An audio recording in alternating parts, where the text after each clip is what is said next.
Aê, Bojubá, Ina Bojubá, Aruê, Bojubá, Aê, Bojubá, Ina Bojubá, Aruê, Bojubá, Aê, Bojubá, Ina Bojubá, Aruê, Bojubá, Aê, Bojubá, Ina Bojubá, Aruê, Bojubá, Aê, Bojubá, Ina Bojubá, Aruê, Bojubá. Eu fui feito no Batuque do Rio Grande do Sul, pelas mãos de Mãe Neuza de Oiá, também filha de Oiá, na nação Jejijexá, e por ela eu fui outorgado sacerdote. Sou muito feliz de ter nascido pelas mãos dela, de ter seguido nesse segmento religioso através da sua instrução. Em um momento de minha vida eu troquei de águas, ou seja, eu troquei de nação. Então, quem continuou a minha instrução religiosa foi Babá Kijaé, já dentro da nação Nagô, a qual eu professo essa fé. Mas como a gente tem esse eixo ancestral, muitas coisas que eu acredito, muitas coisas da forma como eu percebo o mundo, percebo a religiosidade, está embarcada nesses dois eixos, né? No meu nascimento, dentro da nação Jejijexá, e também dentro desse reforço da axé, dessa continuidade religiosa do caminho espiritual através da tradição Nagô. E a ancestralidade é a nossa base litúrgica, é o que justifica o nosso credo, é o que justifica o nosso rito, a nossa forma de ser, de pensar, de agir, porque através dessa ancestralidade está os cantos, está a música, está os mitos, está a comida, tudo isso se abraça, é inseparável, é como um grande elo que você não consegue saber onde é o começo de um e o final do outro, porque esses elos na verdade são um só. Então, através dessa ancestralidade, através do ritual, a gente revive os orixás dentro da nossa tradição religiosa. Aqui no Ilha Axé Fé de Oiá, nós cultuamos orixás e voduns. Pelo lado de Nagô também cultuamos aí entidades, no que o pessoal chama de Umbanda, explicarei mais tarde porque que chamam de Umbanda, e dentro da encantaria. E a forma de nós cultuar os nossos orixás é rememorando os feitos deles. E como que a gente rememora esse feito? Através da preservação do axé. Então, a preservação do axé se mantém quando existe um novo filho que está sendo iniciado a uma divindade, a qual vai ser passado para ele todo o conhecimento que eu tenho sobre esse determinado Deus a qual ele está nascendo. É revivido toda semana quando nós fazemos as oferendas que remetem às comidas típicas que o orixá comia em vida, os seus gostos particulares, os seus pratos prediletos. É revivido através do xirê, que é a nossa forma de culto, como tem os nossos tambores, tem os nossos cantos, que exaltam na corporeidade, nos gestos, no movimento dos orixás, as características dos orixás, narram as histórias dos orixás, mesmo que seja em língua iorubá, mas a qual todo adepto do terreiro, né, sabe do que aquele canto fala, o que aquele canto contextualiza. Então, a música, o alimento, o ebó, inclusive no próprio lado de Umbanda, né, no próprio lado das entidades, o fumo, a bebida, está justamente ligado a essa memória, está ligado em manter vivo aquele que vive dentro de nós, né, através de um processo iniciático. Eles não vão ver.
Em nossa casa também então cultuamos as entidades e por vezes usamos o termo umbanda, por mais que eu não classifique diretamente o nosso culto como umbanda. Então eu justifico isso porque as pessoas têm que entender a diferença ritualística que está acontecendo. Por vezes estamos cultuando deuses dentro da tradição Nagô, por outras vezes estamos cultuando as entidades afro-brasileiras e o que as pessoas conhecem de culto de entidade afro-brasileira está ligado à Umbanda. Mas a Umbanda que nós fazemos aqui dentro do Ilha Chefe, Fé de Oiá, não é a Umbanda do Zélio Fernandinho de Moraes, que ele pega em um momento, organiza vários elementos de matrizes afro-brasileiras, de matrizes africanas, de matrizes indígenas e vai moldando uma religião com vários elementos. E nós temos um processo de lapidação histórica. Então algumas coisas que a Umbanda faz acabam não convergindo dentro da tradição Nagô, acaba contradizendo certos elementos. Então nós fazemos um culto às entidades o mais próximo parecido ao seu grupo étnico, à sua cultura. Então nós tentamos lapidar o nosso culto para deixar ele mais ameríndio, mais afro e dessa forma nos livramos daquilo tudo que não faz parte da cultura cabocla, não faz parte da cultura do negro, não faz parte desse braço ancestral.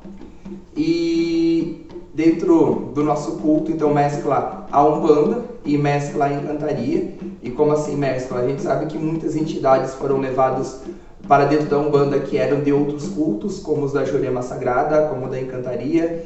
E algumas entidades de nosso culto, né, que eu acreditava ser de Umbanda, ao longo do tempo, eu fui descobrindo que elas são, na verdade, pertencentes a famílias de encantados. E dentro da ancestralidade nossa, dentro da casa de Nagô, existe também o culto da encantaria, então as coisas começaram a ser estruturadas, mas o meu terreiro não é um terreiro que deriva de uma casa de tambor de mina. Então eu não posso bater no peito e também falar, isso aqui é 100% encantaria, porque não é. Mas ao mesmo tempo isso aqui não é Umbanda, porque a Umbanda tem os seus próprios dogmas, a qual muitas vezes soam estranhos, né, para nós que somos Nagô. Então eu costumo dizer que a nossa casa é uma casa que cultua entidades, cultua orixás, então existe o toque para os orixás, o toque para o Vodum e o toque para as nossas entidades virem até a terra, dançar, comungar, dar seu passe, conversar com o povo e fazer toda a magia e o encanto acontecer que eles fazem quando estão conosco.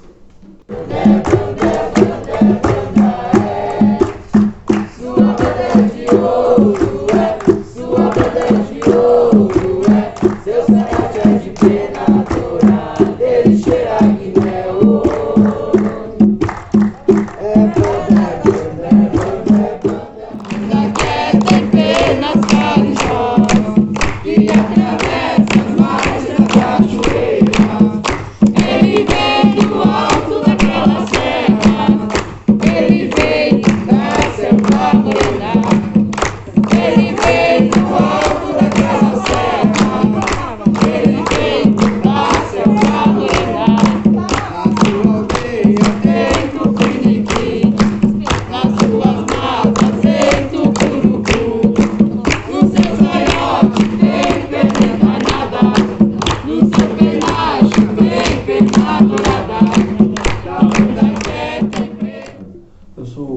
da casa foi feita pela bacia de Ladijá, Baba Ladijá.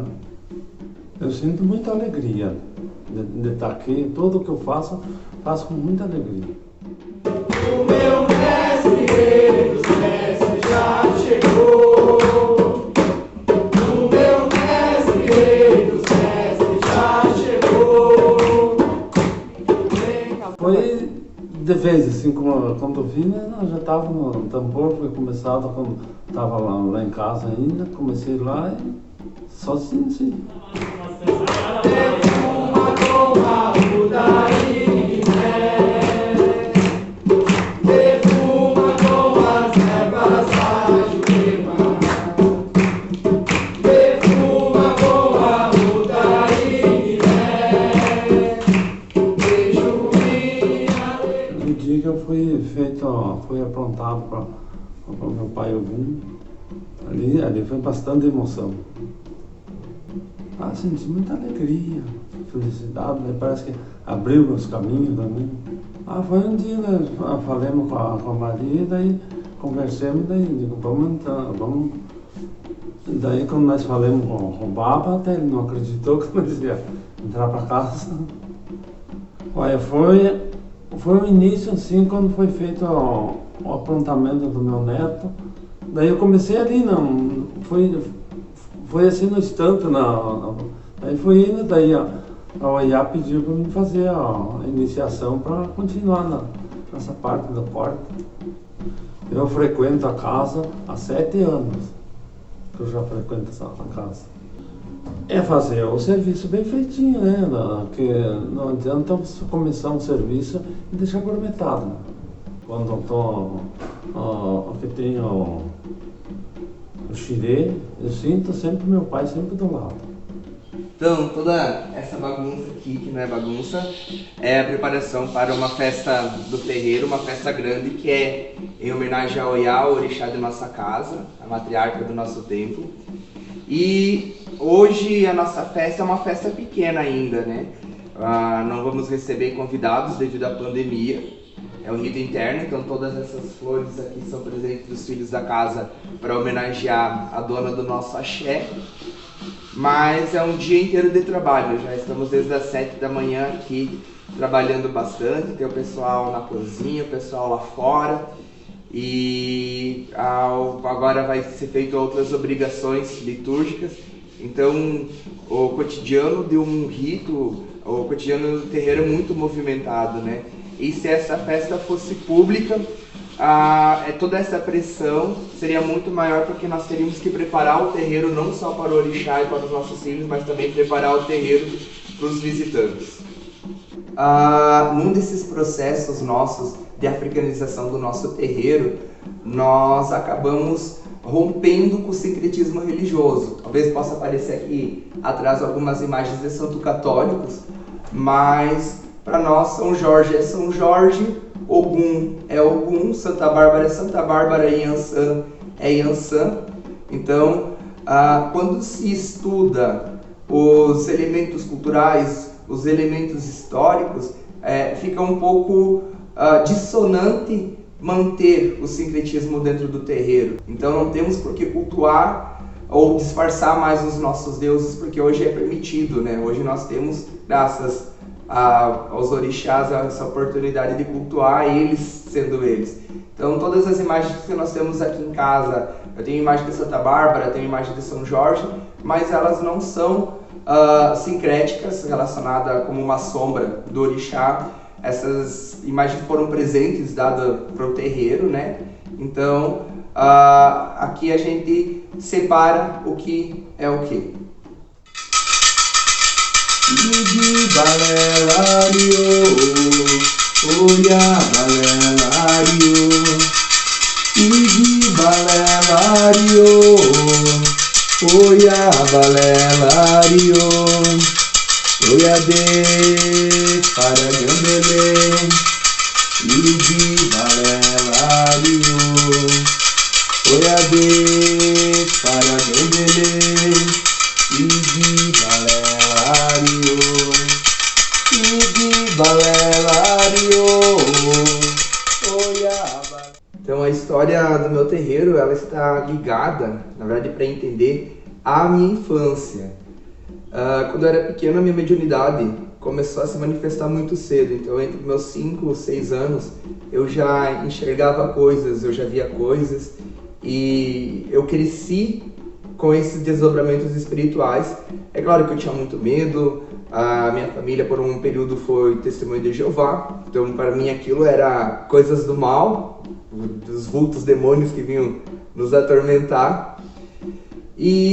Mas eu sabia que havia algo diferente, porque a minha mãe, por um tempo, ela residiu com uma tia dela que tinha terreiro de Umbanda. E toda vez que eu não contava essas histórias, isso me trazia a lembrança de algo que eu não vivia. Meio estranho falar isso, mas trazia algo tão familiar, como se eu tivesse vivido aquilo. Então, relacionado realmente isso a uma ancestralidade. E conforme eu fui entrando na adolescência, eu fui crescendo, essas manifestações mediúnicas ficaram mais fortes.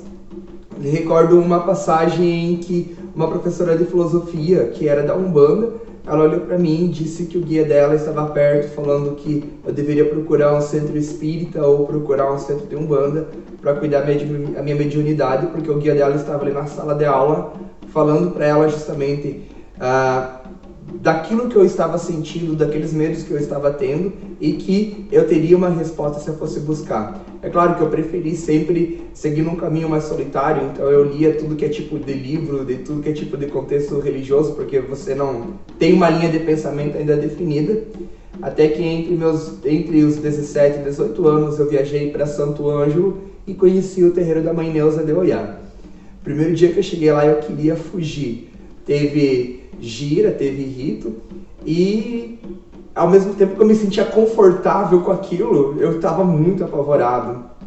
E após todo aquele processo de chega preto velho, chega caboclo, chega alguns, a mãe tem um momento em que para conversar com os filhos e ela fala: olha, eu tô vendo 2 pessoas aqui que em breve vão ter terreiros, não que os outros filhos não vão ter, mas essas aí tá no sangue ter terreiro. E aí ela apontou primeiro pro meu padrinho de religião e depois ela apontou para mim. E eu falei: não, jamais vou fazer parte disso tudo, não. E eu queria pegar minhas coisas e ir embora. E não fui, porque ela me fez um convite muito especial para ficar na festa de seu Tiriri, que aconteceria na noite seguinte. E ao mesmo tempo que eu queria ir, eu queria ficar, e o lado de ficar foi o mais forte. Naquele momento ela pediu para que a pessoa que mais tarde eu vinha escolher para ser meu padrinho me mostrasse a casinha da Quimbanda. E enquanto eu olhava as imagens, eu comecei olhando pelas pombagiras, até chegar nas imagens dos homens e ver a imagem de um homem que eu via sempre ele na minha infância. Ele se materializou para mim uma vez. Foi um dos momentos mais assustadores da minha vida, que eu não sabia o que era aquele ser que estava na minha frente, que é a imagem do seu veludo, que o povo chama na Quimbanda de veludo. O mundo falou, surdo escutou, quando a gargalhada do veludo empurrou. O mundo falou, surdo escutou, quando a gargalhada do veludo empurrou. E ela sabia que eu ia me identificar com a imagem dele, porque, segundo ela, quando eu entrei no terreiro dela, ela viu já o seu veludo atrás de mim, e era a pedido dele que ela estava pedindo para mim ir lá olhar as imagens, que eu ia ter algo familiar e um motivo para permanecer ali. 1 ou 2 semanas depois, eu estava realizando o processo do Bori, um dos primeiros passos iniciáticos dentro do Batuque do Sul, e alguns anos depois eu fui outorgado sacerdote. E como começou o terreiro? Antes de eu ser outorgado sacerdote, eu tinha umas pessoas que eu atendia com cartas, não incorporava, eu não tinha um espaço, um terreiro, era num cantinho da minha casa, porque havia um irmão de santo meu que tinha terreiro e eu ajudei ele por um tempo, depois ele foi embora, e o povo que procurava ele estava perdido, precisava de alguém. E de uma forma muito mágica eu recebi meu baralho e comecei a atender essas pessoas de vez em quando. Não era uma coisa contínua, era lá de vez em quando, mas já tinha esse chamado acontecendo, né, de uma forma ou de outra, dar atenção espiritual a essas pessoas. Então, em 2010 eu fui outorgado sacerdote e, após o período de resguardo, um senhor que se consultava com a entidade do meu irmão de santo pediu se eu já recebia entidades, se eu já podia trabalhar, porque já fazia anos que ele vinha me procurando para conversar com a minha entidade, porque ele havia conversado com o seu Veludo em um atendimento que fazia com meu irmão. E eu não recebia minha entidade por causa que eu não tinha uma estrutura espiritual, não tinha conhecimento, eu não era pronto, não era sacerdote, então eu sempre respeitei muitas regras da minha casa, né? Muitas regras da mãe de santo, não se incorpora fora do terreiro, né? E realmente não tem sentido em o que a entidade vai fazer fora do terreiro, né? Eu não sou sacerdote, como que eu vou atender alguém? Mas naquele momento eu fui outorgado sacerdote. E aí, após o resguardo, o seu Veludo veio, atendeu esse senhor. Ele fez um acordo com esse senhor, que se esse senhor ganhasse o que ele veio pedir em uma semana, era para ele trazer uma caixa de charuto e também uma garrafa de vinho.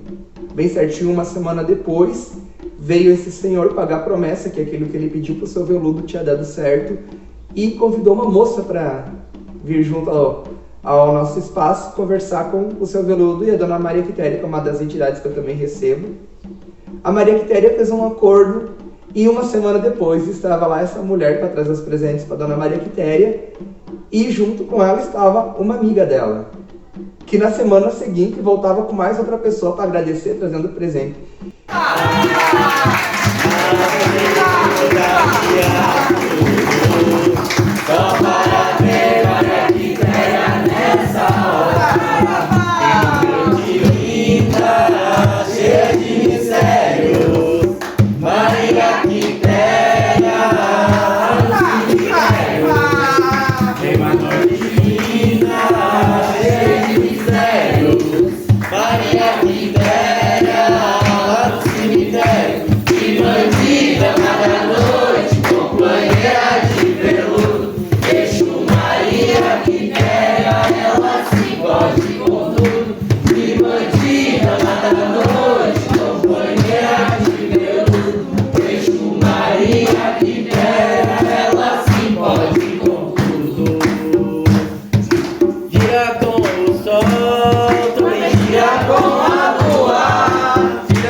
E de repente, aqueles atendimentos que começou com uma pessoa e toda semana quando ela vinha agradecer, trazer a outra, encheu a casa.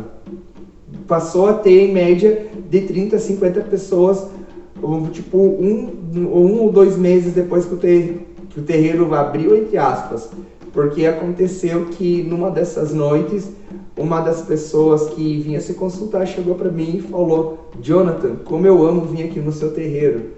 E na minha cabeça aquilo ali não era um terreiro. Por quê? Porque a minha quimbanda ficava numa parte da cozinha, eu morava numa espécie de kitnet minúscula, era onde seria a garagem da casa da vizinha, que era a dona da casa.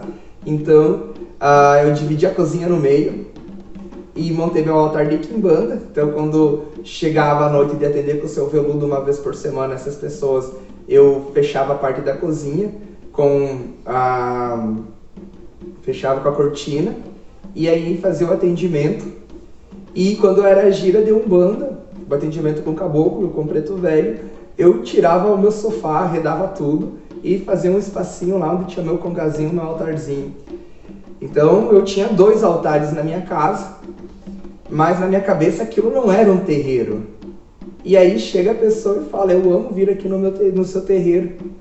E aí no outro dia eu liguei para minha mãe de santo, falei: olha mãe, ela já sabia que eu estava atendendo, né? E a pessoa disse que ama vir no meu terreiro. Ela falou: sim, você tem um terreiro, só você não percebeu ainda. Então eu nunca falei: eu vou abrir um terreiro, eu vou ser pai de santo. Eu sabia que mais cedo ou mais tarde eu seria pai de santo, porque a mãe havia, né, no primeiro dia que eu botei os pés no terreiro dela, falado isso. mas eu imaginava que isso ia ser a longo prazo, que ia demorar muito tempo. Eu tinha muitas dúvidas. Como que isso vai acontecer? Eu vou voltar para Chapecó, depois da minha obrigação em Santo Ângelo. Como que eu vou catar médio para minha casa? Como que eu vou anunciar para as pessoas que eu tenho um terreiro? Como que eu vou falar que é um terreiro, começar do zero? E eu não comecei o terreiro. Quem começou o terreiro foi o seu Veludo. E de repente eu já estava à frente da minha casa. Muitas dessas pessoas que se consultavam se tornaram os primeiros médiuns da casa, se tornaram os primeiros filhos da casa. Uma das visitantes aqui tinha casas para alugar, ela pegou e me ofereceu uma casa num ambiente que era muito maior, não haveria incômodos, porque já estava tendo incômodo com os vizinhos de trás. Nós não tocávamos tambor, mas a mulher já estava se incomodando com o barulho da sineta. E eu mudei para lá, e quando eu mudei para lá, daí sim se consolidou o terreiro, porque havia realmente um espaço próprio para cultuar essas entidades, havia um espaço próprio para cultuar orixá, e um espaço para acolher essas pessoas, né? Elas já não estavam mais no meio de uma sala amarrotada, as coisas começaram a acontecer. Essa moça veio a se tornar filha também do meu terreiro, está comigo até hoje em dia. Foi construída uma casa para as entidades trabalharem, onde eu acabei residindo.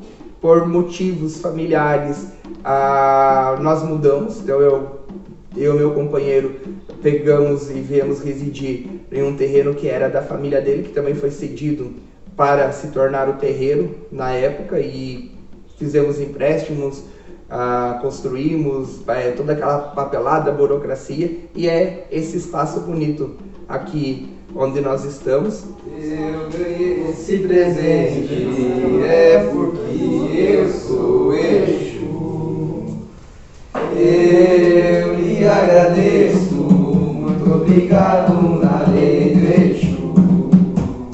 Se eu ganhei esse presente, é porque eu sou Exu. Eu lhe agradeço, muito obrigado na lei do Exu. Eu lhe agradeço, muito obrigado na lei do Exu. Saravá. Os sete saias de veludo, debaixo das sete saias ela traz Exu veludo. O sino da igrejinha faz bem, bem bom. O sino da igrejinha faz bem, bem bom. Deu meia-noite, o carro já cantou. Seu tranca-ruas que é dono da gira, foi corrigir aqui o mandou. Então, o terreiro, por mais que ele nasceu de uma forma muito bonita, ele não se construiu do dia para a noite, né? Então é uma história. Eu gosto muito de citar o Pai Edu do Palácio de Iemanjá. Tem um documentário que ele fala que o palácio dele é bem coisa de pobre, é um tijolo um dia, um tijolo outro, até que foi se edificando, né? Sendo o que é. E aqui o Ilhéa Chefe Fé de Oiá é a mesma coisa, porque nossas consultas são gratuitas. As pessoas vêm tomar passe, vêm para a gira, não é cobrado valor algum. Temos apenas a mensalidade que os filhos pagam para o terreiro, para a manutenção do axé, porque é muito caro manter o terreiro, porque todos os sábados nós servimos todos os orixás, de Exu ao Oxalá. Todos os sábados nós damos bebidas e também servimos oferendas aos caboclos, aos pretos velhos, aos ciganos em nosso congá. Damos comida na tronqueira para os Exus, para as pombagiras. Então é vela, é bebida, é muita coisa, e todos esses gastos são calçados com essa ajuda mensal que os filhos do terreiro fazem. Então o terreiro, ele não tem objetivo de ganhos, ele não tem objetivo de lucros, tanto que eu trabalho, às vezes eu trabalho como ano retrasado, manhã, tarde, de noite eu ia estudar. Eu já tenho uma graduação, estou cursando outra, para que o terreiro não seja uma fonte de renda para mim, porque no Nagô, de onde eu venho, não se cobra, mas que o terreiro seja uma fonte de espiritualidade, que o terreiro seja um lugar de encontro, onde a única troca que vai haver é a minha entrega, a minha devoção ao sagrado, e dessa forma estarei recebendo as bênçãos e axé, né? E é isso que eu passo para os meus filhos, para os meus médios e as pessoas que chegam ao nosso templo.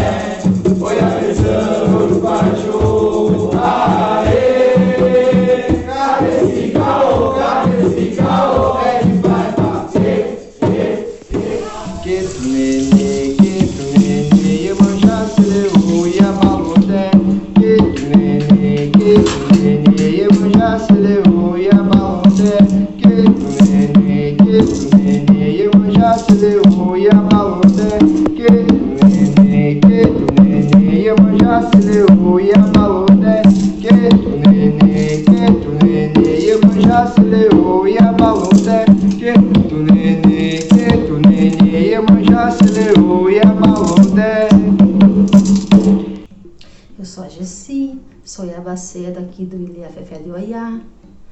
Fui feita na bacia de Jonathan de Moraes. Fui escolhida pela mãe Oiá, mas quem me cedeu a escolher foi a Oxum. Cozinho para eles com o maior carinho, cada prato que eu faço com amor. O conhecimento que me passou pelo Baba, me ensinou tudo que eu sei até agora. Olha, representa muito, para mim representa muito. Aprendi muita coisa aqui. Como aqui é meu ponto seguro. Eu sinto a presença deles junto comigo, cada prato que eu faço. Eu me sinto bem aqui. Eles me ensinam coisas que eu não sei no meu dia a dia. Eles me ensinam nesse dia que eu estou preparando as coisas para eles, as comidas. Quando eu descobri que eu era mãe Abacé, desde o meu primeiro bolonã, que eu não ia receber o chá, que eu seria mãe Abacé, dona da cozinha, dona das colheres da Oxum. Para mim foi muito bom a iniciação. Me trouxe coisas que eu nem pensava em saber. Como vou explicar? Foi uma emoção grande. Eu fiquei sabendo do meu orixá quando eles estavam na minha casa, quando eles ficaram um ano na minha casa, que o Baba chamou e disse: essa é a pedra da tua mãe. Um dia que tu ser iniciada, tu vai ser iniciada para algum té, dona da pedra ali. Foi nesse dia que fiquei sabendo. E fiquei muito feliz. Daí foi um dia que foi a festa de Ogum, que a gente tinha que preparar as coisas, feijoada, e todo mundo se ajudava. E daí aquele dia eu tava com medo que as minhas regras descessem, né? Eu cheguei para Oxum e disse: a senhora aqui é a dona. Aqui, a senhora aqui, dona das colheres. Me deu tempo de eu cozinhar até tal horas. Até horas que a senhora dizer que eu possa cozinhar, e quando eu puder terminar essa etapa, a senhora me avisa. Deu tempo, 10 em ponto, foi a hora que deu o prazo que eu cozinhei, tudo que eu tinha que cozinhar. Daí eu disse assim, eu ainda disse: tô sentindo o gosto de perfume na minha boca. Daí eu perguntei se alguém tinha botado o perfume nas colheres, né, que eu fui experimentar. Não. Daí deu tempo de eu ir e voltar e disse assim, ainda cheguei e disse, eu não me lembro para quem eu disse, acho que foi uma menina que estava aqui, disse: não posso mais cozinhar, agora daqui para frente é vocês que assumem, porque a Oxum me deu o tempo que eu pedi para ela, até certo horário. E foi naquele hora que daí eu não pude mais nem entrar na roda, nada, fiquei de ladinho. A hora que a Oxum chegou, ela veio reto a mim, ela encheu a boca de perfume e me lavou toda de perfume. Naquela hora me deu uma emoção tão grande, veio o choro junto. E eu acho, é por isso que eu tenho adoração por ela. Daí eu olhei pra ela e disse, gente, que bom. Ela chegou e me lavou de perfume.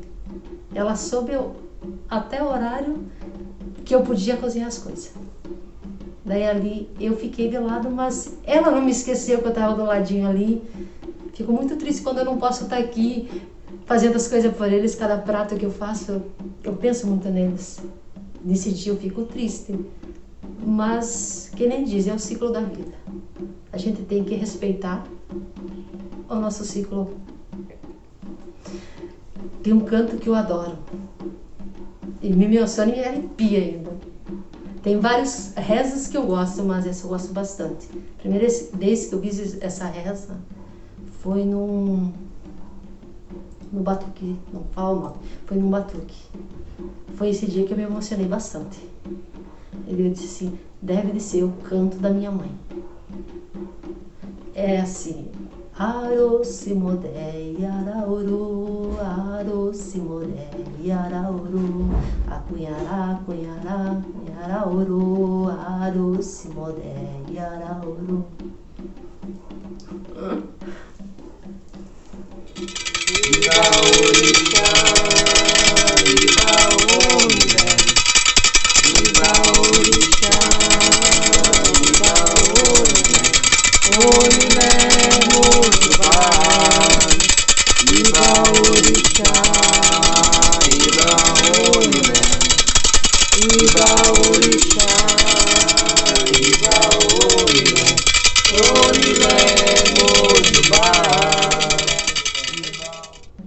Boa tarde, me chamo Daniel Júnior Pires Waterman, tenho 22 anos, sou iniciado para Iemanjá e Assessum pelo Baba Lorixá Babaladjá de Oiá, minha bacia é de Jonathan de Moraes.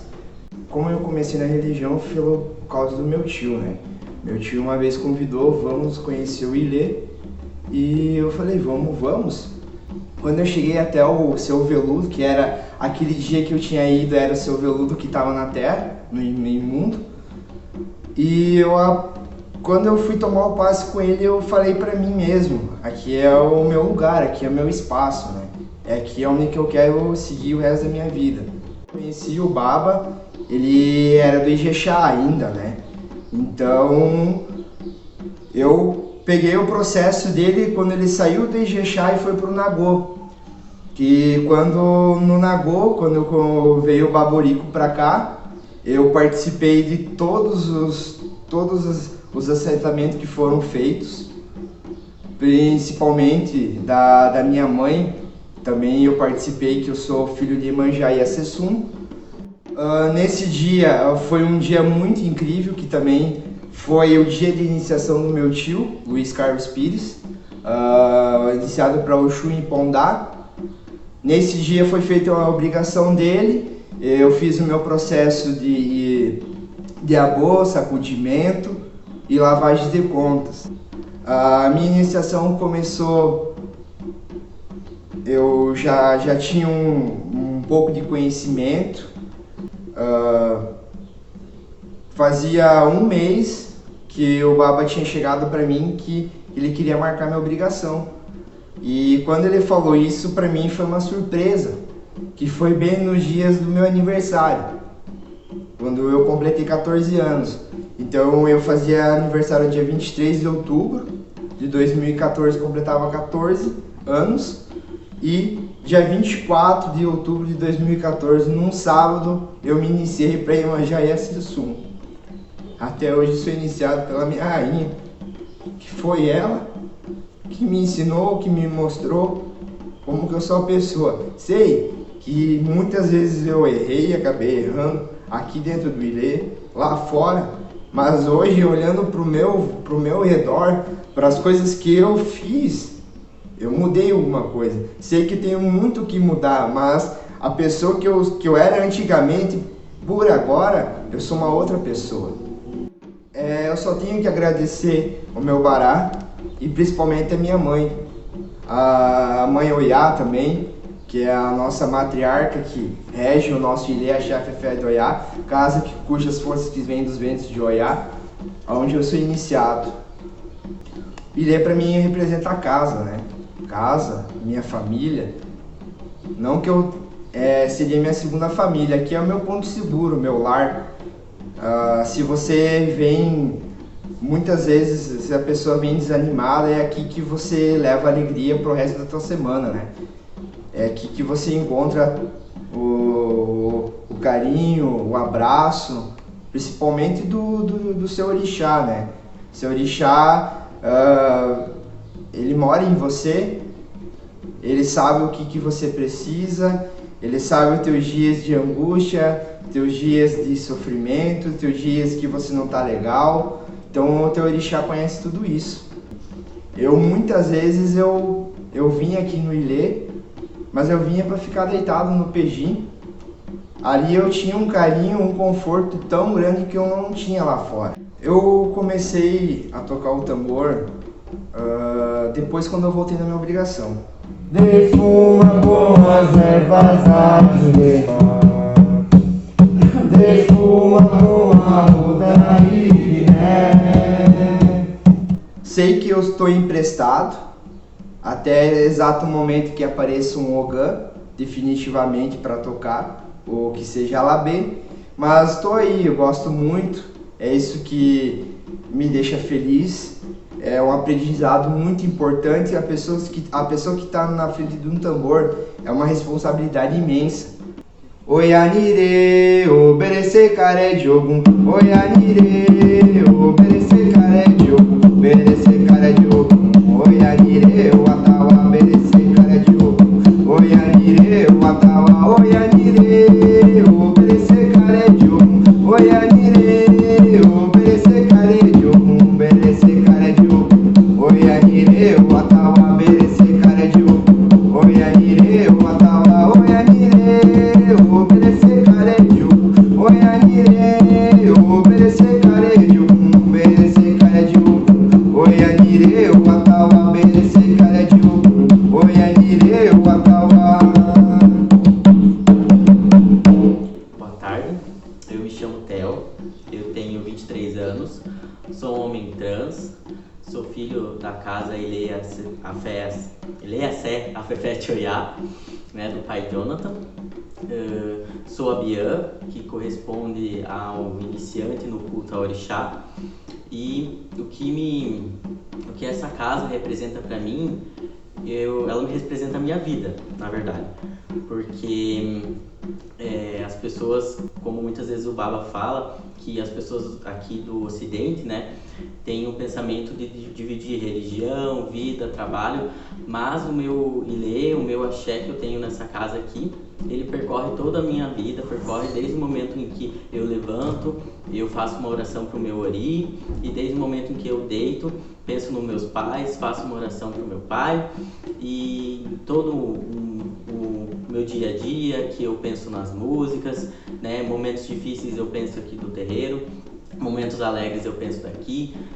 Tenho meus irmãos e minhas irmãs e meu Baba como minha família, então literalmente representa toda a minha vida, porque o Ilê está muito próximo à minha vida, muito próximo ao meu dia a dia, e sem o terreiro e sem ele, de certa forma, não seria o Theo, seria um Theo fragmentado, né? Não seria o Theo no todo.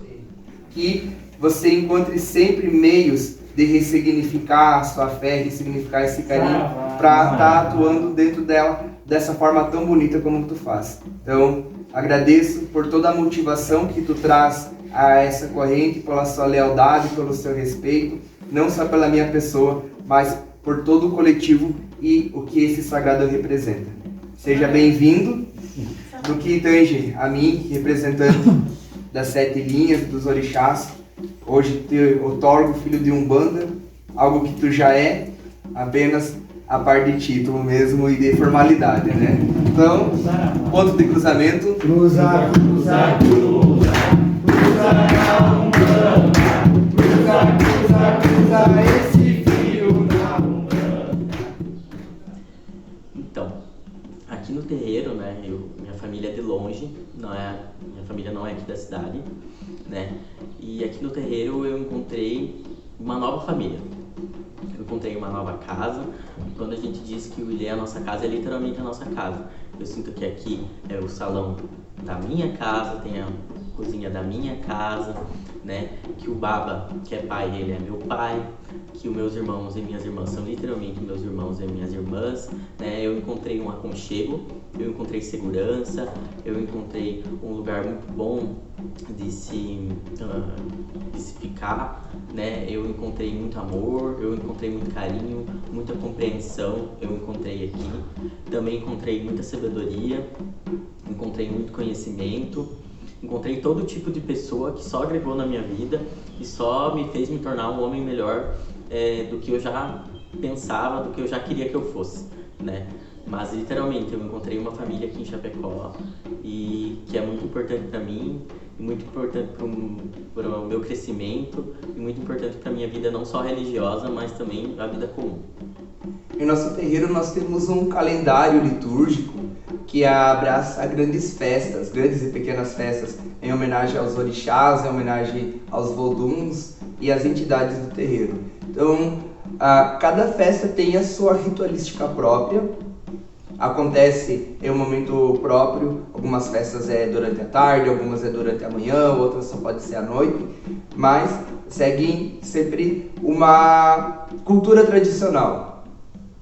As festas têm algo em comum, que é o fato de haver a comunhão depois entre os membros, a comunhão com a comunidade, através do adimu, através do alimento. Então, todas as festas, elas têm essa característica de, além de fazer esse processo de homenagem, de acolher a todos, né, numa refeição, em esse processo de comungar, não somente com os nossos ancestrais, com os nossos deuses, com as nossas entidades, mas com todas as pessoas que estão aqui em devoção a essas forças. A indumentária é algo muito característico dentro da nossa religião. Os filhos, quando adentram dentro do nosso terreiro, eles costumam vestir apenas roupas brancas, porque eles estão num processo em que não nasceram para o orixá ainda. Por mais que nós cultuamos entidades na nossa casa, que prevalece a regra dos orixás. Então, se o filho iniciado do orixá ele demora 7 anos para usar cores, a pessoa que vem na nossa casa somente para o culto do Exu, da Pombagira, do Caboclo, mesmo que ela não vá adentrar os mistérios dos orixás, ela vai ter que seguir essa regra, porque o orixá é o dono da casa, o orixá é que manda. Então, a roupa começa sempre branca e conforme a pessoa vai passando pelos processos iniciáticos, as cores vão sendo ganhadas, as flores vão nascendo dentro da roupa da pessoa. Começa inicialmente uma barrinha verde, uma barrinha azul, depende da cor do orixá, depende da cor da entidade, e de repente ela pode já estar vestindo a cor completa do seu orixá ou a cor da sua entidade em momentos de festas, em momentos de liturgia. As guias nossas também têm essa característica hierárquica, não é somente tu precisa de uma guia de Xangô, vai lá, compra uma guia de 7 pernas, coloca no pescoço. Precisa de uma guia de Preto Velho, vai lá e compra, coloca no pescoço, tem que ter 3 pernas. Não.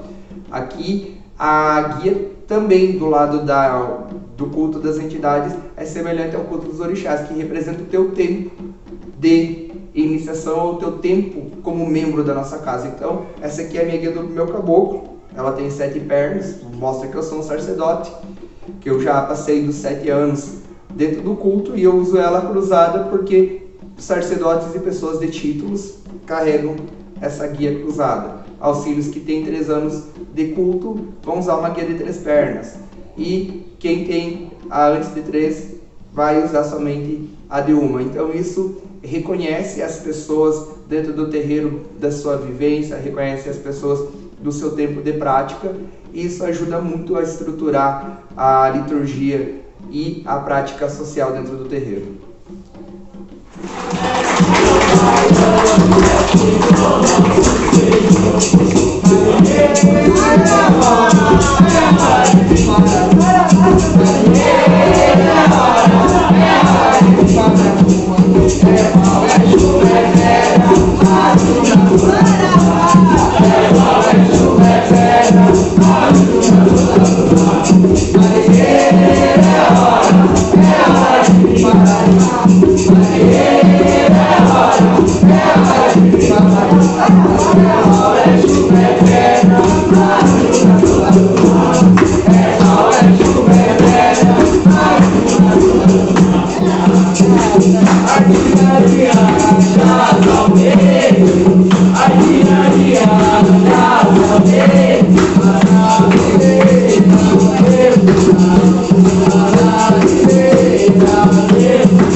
na rua. Bebo minha cachaça, bebo muito bem. Pago com meu dinheiro, na compra de ninguém. Mas de pescador, que manda é a sua. Bebo cachaça, caindo na rua. Bebo minha cachaça, bebo muito bem. Pago com meu dinheiro, na compra de ninguém. Mas de pescador, que manda é a sua. Bebendo cachaça, caindo na rua. Mas de pescador, que manda é a sua. Bebendo cachaça, caindo na rua. Bebo minha cachaça, bebo muito bem. Pago com meu dinheiro, na compra de ninguém. Mas de pescador, que manda é a sua. Bebendo cachaça, caindo na rua. Mas de pescador, que manda é a sua. Bebendo cachaça, caindo na rua.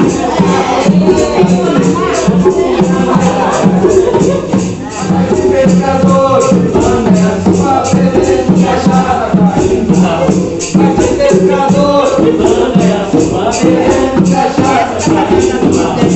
Rema canoa, marinheiro, rema canoa, devagar. Essa canoa só foi feita pra partir para Angola. Rema canoa, marinheiro, rema canoa, devagar. Essa canoa só foi feita pra partir para Angola.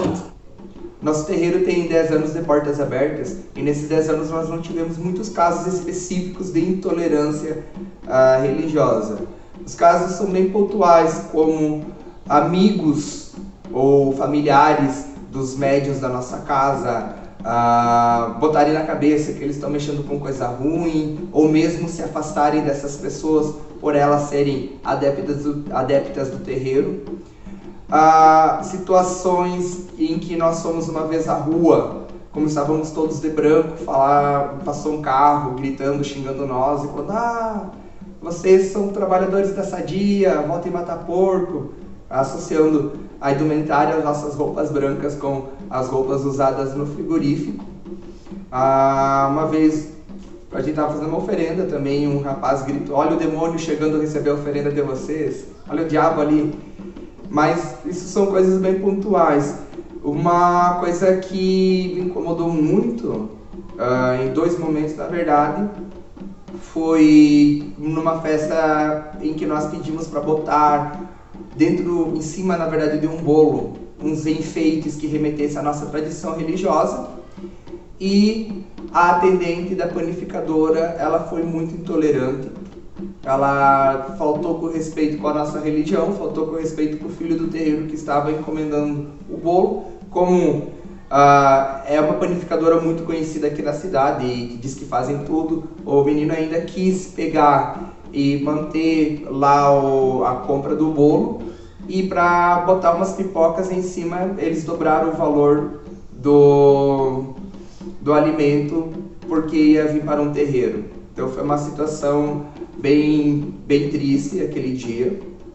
E outra situação bem complexa que eu achei foi que nós pedimos para fazer um ritual numa cachoeira, num lugar bem popular aqui da cidade, que as pessoas vão para se banhar, vão fazer trilha. E a pessoa que estava responsável por esse espaço falou que lá era um lugar de família, não era um lugar para esse tipo de coisa. E fora outras palavras que ele usou para agredir a nossa religiosidade, sempre exaltando que lá era um lugar de família, né? Como se nós, adeptos de terreiro, fôssemos ferir a família. E se vocês vão lá nesse local, você encontra no chão rótulos, garrafas de bebida alcoólica, encontra camisinha e mil e uma coisa, povo fumando, fazendo mil e uma coisa no meio do mato. Mas o problema é ir lá numa manhã, horário em que quase ninguém vai, para fazer um firmamento, né? Então, são coisas pontuais que aconteceram. Sabemos que a intolerância existe, tem terreiros que eu conheço aqui em Chapecó de amigos meus que já foram, eu digo invadidos, mas já foram depredados a pedrada, pessoas que já foram humilhadas na rua por vizinhos, terreiros fechados pela polícia. Então, nós não passamos por essas situações tão agressivas, né? Mas eu sei que aqui na nossa cidade existe isso e que meus amigos sacerdotes e sacerdotisas de Umbanda ou de Batuque têm enfrentado grandes problemas. A nossa religião é uma religião que ela exalta muito a nossa humanidade. E tem um orixá que ele é muito humano, que é o orixá Exu. O orixá Exu é o orixá da felicidade. O orixá Exu é o orixá relacionado ao sexo, ele carrega o falo, né? E por esse orixá ser um orixá feliz, um orixá alegre, um orixá sem medo dos pudores, os padres jesuítas associaram a imagem do orixá Exu ao demônio. Então, o primeiro sincretismo que houve com o orixá Exu foi um sincretismo com o diabo cristão. E, consequentemente, veio um monte de demonização, a criação de estereótipos e criações de várias coisas absurdas, inclusive que se enraizou em algumas casas de candomblé, de batuque e de umbanda. E dentro da umbanda sagrada, do lado da quimbanda, na verdade, os vulgos Exus e Pombagiras, eles acabaram com o sincretismo do orixá Exu. Então, os nigangas, que seriam esses Exus e Pombagiras, também conhecidos como Ecuruns, na língua banto, eles também têm esse caráter festivo, humano, sexual, sem ter medo, sem ter vergonha, sem ter o pudor como essas leis de restrições que é colocado em cima de nós, né?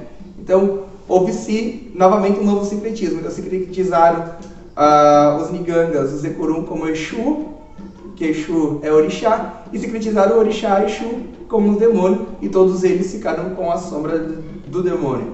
Mas Exu, orixá é caminho, sem Exu não se faz nada, Exu é o comunicador, Exu é a centelha que dá força para a gente viver, é o movimento, sem Exu não tem movimento.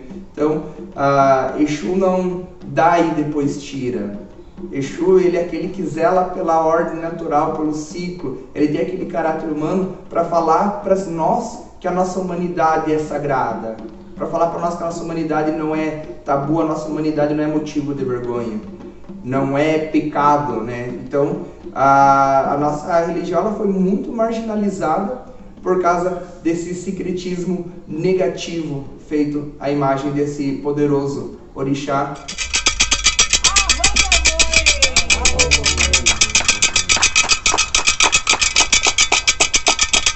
Nereguibá, Choroquê, Exu e Ogum e o povo da Quimbanda. A rua está bem cuidada, a casa toda está bem cuidada. Mas se só cuida dentro da casa e deixar a rua abandonada, nada de alicerce. A rua é o princípio, caminhos é tudo. E o povo da Quimbanda é a mesma coisa. O povo da Quimbanda ele é curador. O povo da Quimbanda, com um passar de mão, com um ebó levado numa encruzilhada no cemitério ou mesmo dentro da tronqueira, ele tira uma pessoa que está acamada com uma doença. Eles zelam pela família, dizem a Pombagira é prostituta. Pombagira zela pela família. Já vi Pombagira pegar, ajeitar a vida de casais, vida que estava destruída, que filho para um canto, marido para o outro, mulher para o outro. Então, infelizmente, dentro da nossa própria religião, existem sacerdotes que reproduzem essa imagem negativa. Não sei se é para amedrontar, para se sentir poderoso e tal, mas eles são caminhos. E caminhos são feitos para a gente andar, porque caminhos só se percorrem se tem movimento, né? Então, eu tenho totalmente uma visão diferente sobre orixá e Exu e sobre o povo da Quimbanda. Bom dia pra quem é de bom dia. Atenção, meu papai, atenção. Acolherei ao rei da família. Boa noite pra quem é de boa noite. Bom dia pra quem é de bom dia. Atenção, meu papai, atenção. Acolherei ao rei da família. Boa noite pra quem é de boa noite. Bom dia pra quem é de bom dia. Morena, me traga a força que a Jurema tem. Eu vi no alto da serra morena, me traga a força que a Jurema tem. Eu venho saudando a força que nesse terreno tem. Eu venho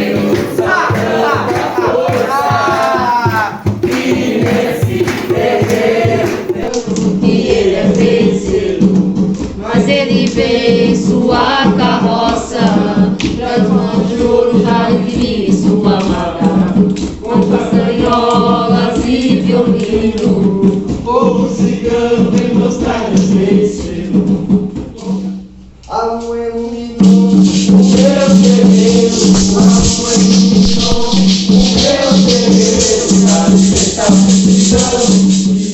Salve o nosso povo, salve a nossa banda, salve a nossa aldeia, salve seu Pedro Dourado, cumprimentamos todos os pais, salve a seta linha de Umbanda, salve as famílias em Encantaria, salve os mestres de Jurema, salve o nosso povo, salve os nossos santos, nosso guia de luz, povo do Oriente, nós que tem o poder através da luz divina, pedimos que transforma esse simples copo de água em um poderoso e grandioso remédio para a cura. Que os senhores possam nos proteger e nos guiar nesse período de incerteza e de escuridão lá de fora, com a certeza que vamos vencer essa Covid, que possamos permanecer firmes, fortes, em saúde, aguardando essa tormenta passar, para em breve a gente poder estar todo mundo junto aqui reunindo e celebrando o sagrado. Saravá. Oxalá que é Pai,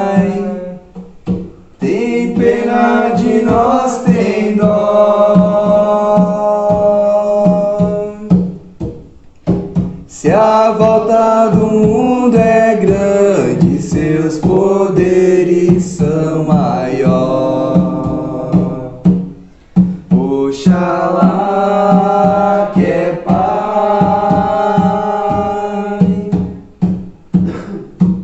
tem pena de nós, tem dó.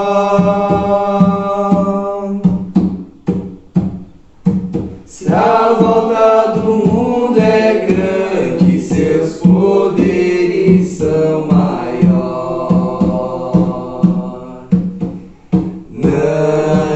Nanangue, nanananga,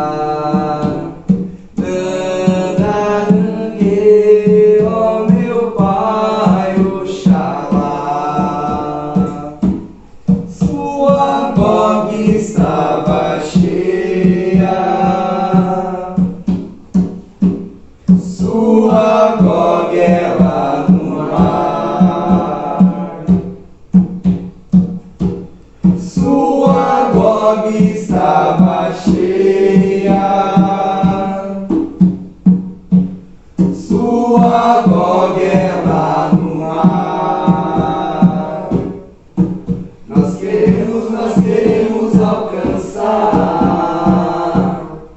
as bênçãos de Pai Oxalá. Nós queremos alcançar as bênçãos de Pai Oxalá. Eroba, saravá. Saravá, a linha das águas, saravá, a linha de Oxalá, salve a linha do Oriente, salve a linha de Oxóssi, salve a linha de Xangô, salve a linha de Demanda, salve a linha de Preto Velho, saravá, saravá e saravá, salve nosso povo, axé. Olha, falar de Oiá pode ser uma das coisas mais fáceis e uma das coisas mais difíceis da minha vida, porque é uma relação muito bonita que eu tenho. Eu sou feito de Oiá e quando eu nasci para essa divindade, eu me reconheci como ser humano.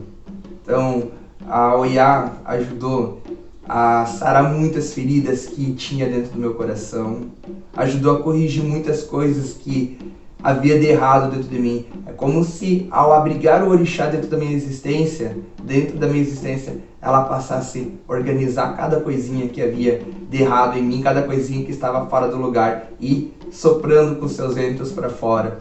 Então, eu não encontraria palavras corretas, palavras certas para descrever a imensidão da importância desse orixá em minha vida.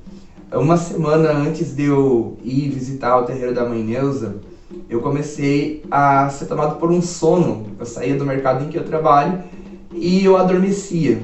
E eu sonhava que eu estava nas nuvens com uma mulher. Eu sabia que aquela era uma mulher negra, mesmo que eu não via a forma dela, eu sabia que era uma mulher.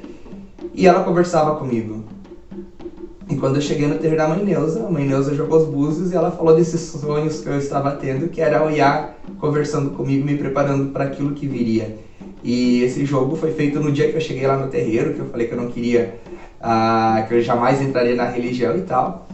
Mas naquela conversa dela falando sobre Oiá, eu já comecei a entender muitas coisas sobre mim, que ela ia explanando um pouco sobre o orixá e um pouco sobre mim, um pouco sobre o orixá, sobre mim. E eu fui tomado por um amor tão grande. Na viagem eu sabia que algo diferente ia acontecer. Então, sou o que sou hoje, graças a Oiá. Sou um ser humano melhor, eu sou um homem melhor. Eu conquistei muitas coisas, assim, quando eu falo muitas coisas, eu falo meus sonhos, graças a esse orixá que me inspira, esse orixá que me dá sopro de vida, esse orixá que me anima, esse orixá que não deixa que eu caia. Quando eu por algum motivo, eu me sinto derrubado, ela me levanta. Então, Oiá é tudo.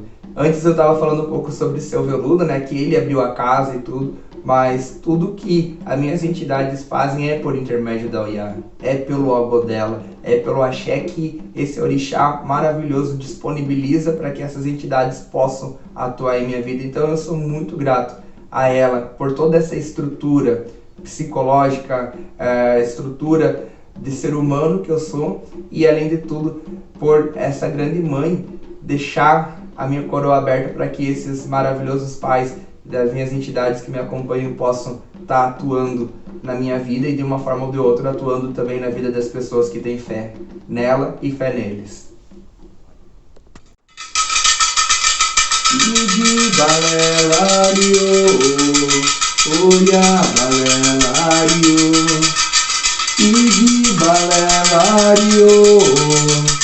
Oiá balelario, Oiá de para Gambelê, Igi balelario, Oiá de para Gambelê, Igi balelario, Igi balelario, Oiá balelario, Igi balelario, Oiá balelario, Oiá de